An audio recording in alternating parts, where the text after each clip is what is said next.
Mark and Maria, it's good to see you. Thank you for coming in today. Over the last couple of weeks, we've been going over your financial landscape, and I've been helping you put together a financial plan.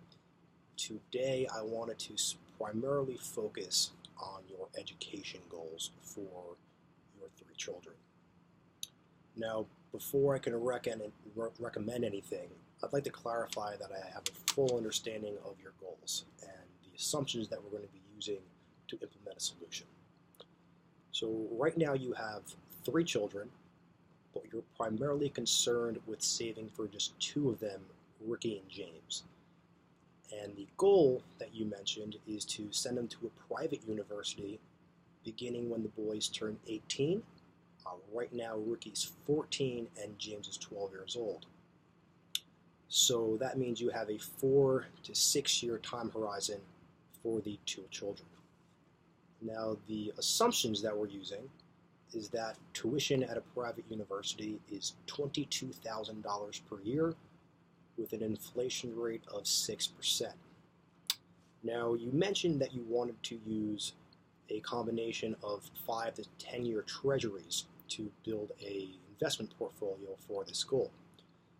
The assumption that we were using is that the treasuries would yield 7.5% for 5 years and 8.5% for 10 years. Now, I wanted to just raise a point here that actual yields on 5 to 10 year treasuries are not that high. Current yields for the 5-year treasury are only 1.81%, and the 10-year treasury is 2.29%. So the assumption that we're using is dramatically higher than what the current interest rate environment is. So I really want you to keep that in mind because it could really change how you want to invest for the children's education.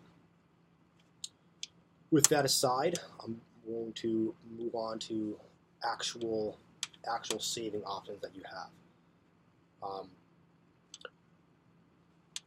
A major player in the education goal is what we call a Section 529 plan.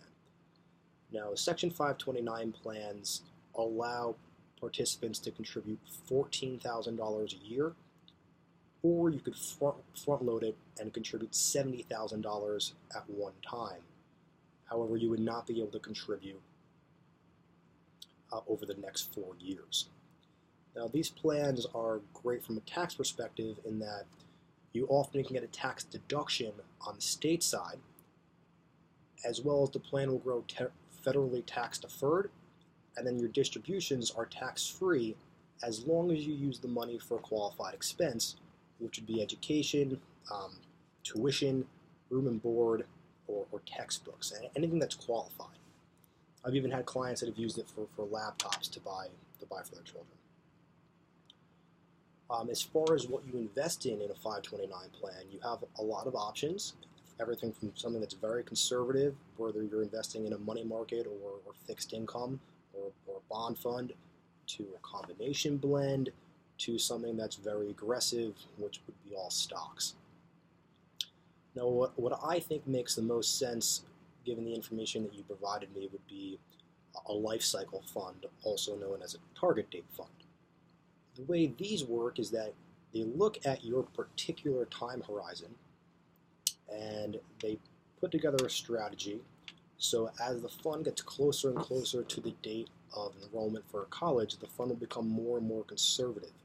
So that means that the fund's always going to be rebalancing so you stay on top of your goal. Now, another option that you'd have would be a Coverdell Education Savings Account. With these accounts, you can only contribute $2,000 a year, but you can use the funds for kindergarten through college. So down the road, this might be something you might want to consider for Emma. Another thing that you should consider is as far as when you're planning for higher education is the American Savings Tax Credit. This tax credit can actually get you a $2,000 credit if you file your taxes jointly, which I believe you are. So that's another big advantage that you have.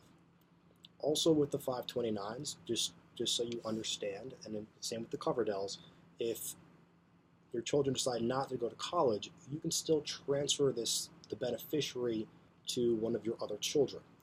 So it's a good solution safety net that you have there if the children decide not to go to college, or if they get a scholarship or anything like that. Keep in mind that if you do withdraw the funds and you do not use them for higher education, they will be taxed. One final note I'd like you to consider is your decision to send them to a private university. Now, as you know, private university is much, much, much more expensive than a public education. And oftentimes the education quality is just as good.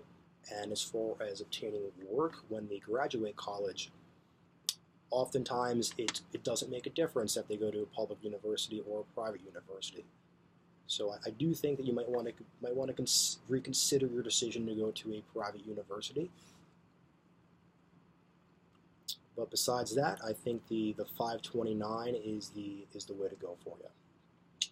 All right, so I'd like you to think about what I told you today, and then we can schedule a follow-up appointment, and then if you can come up with any other questions, I'll hopefully address them, and then we can begin implementing a solution for you. All right, have a great day.